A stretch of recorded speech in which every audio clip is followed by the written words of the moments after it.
একদিকে পানি দেয় না, অন্যদিকে আবার আমাদের যে শত্রু তাকে দিল্লিতে খুব রাজার হালে বসায় রাখছে।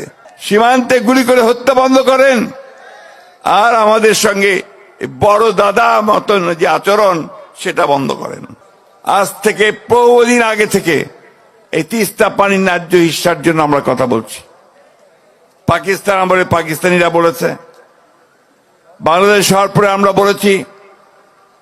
আওয়ামী লীগের সরকার আসলো, প্রথম দিকে সবাই ভাবলো যে ভারতের বন্ধু আওয়ামী লীগ, সুতরাং তিস্তার পানি বোধহয় এবার পাই যাবে। ঠিক না? লবডঙ্ক 15 বছরে বাংলাদেশ থেকে বেঁচে দিছে, তিস্তার এক ফোঁটা পানি আনতে পারে নাই। শুধু তিস্তা নয় ভাই, 54টা নদী আছে যেগুলো ভারত থেকে আমাদের দেশে আসছে। সবগুলো নদীর উজানে তারা বাঁধ দিয়ে দিয়েছে, বাঁধ দিয়ে তুলে নিয়ে যায়, পানি তুলে নিয়ে যায়, বিদ্যুৎ উৎপাদন করে, আর আমাদের দেশের মানুষ এখানে ধান ফলাতে পারে না, ফসল ফলাতে পারে না, তারা তাদের জীবন জীবিকা থেকে সম্পূর্ণ বঞ্চিত হয়। আমাদের জেলে যারা মাছ ধরেন তারা মাছ ধরতে পারেন না। প্রত্যেকটা মানুষকে আজকে সেই কষ্টের মধ্যে পড়তে হয়েছে। ঠিক একই সময়ে, এই সময়ে দুলু ভাই যে ডাক দিয়েছেন সেটা আমাদের অন্তরের সকলের ডাক, তাই না? আমরা লড়াই করেছি 15 বছর সেই ফ্যাসিবাদী হাসিনা সরকারের বিরুদ্ধে, তাই না? আমাদের ছেলেরা লড়াই করেছে 34 দিনের সকলের লড়াইয়ের মাধ্যমে সে পালিয়েছে। এখন কোথায়? ওই ভারতে, তাই না?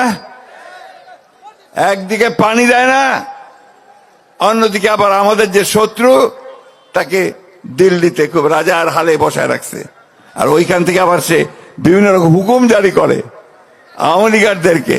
ঠিক না? আওয়ামী লীগ আছে নাকি? আরো পালাইছেন, আমার সাথে সাথে সব পালাইছে। তো বন্ধুগণ, আজকের এই সংগ্রাম আমাদের বাঁচা মারার সংগ্রাম, এই এলাকার মানুষের।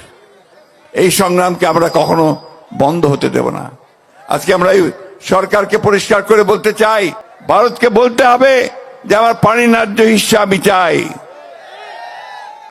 ভারতকে পরিষ্কার করে বলতে চাই, আগেও বলেছি এখনো বলছি, বাংলাদেশের মানুষের সঙ্গে যে বন্ধুত্ব করতে চান তাহলে আগে তিস্তার পানি দেন, সীমান্তে গুলি করে হত্যা বন্ধ করেন, আর আমাদের সঙ্গে বড় দাদা মতন যে আচরণ সেটা বন্ধ করেন। আমরা আমাদের পায়ের উপরে দাঁড়াতে চাই, আমরা আমাদের হিস্সা বুঝে নিতে চাই। আমরা অবশ্যই ভারতকে একটা বন্ধু ভাবে দেখতে চাই, কিন্তু সেই বন্ধুত্ব হবে সম্মানের সঙ্গে, আমার যে পাওনা সে পাওনা বুঝে দেওয়ার সঙ্গে।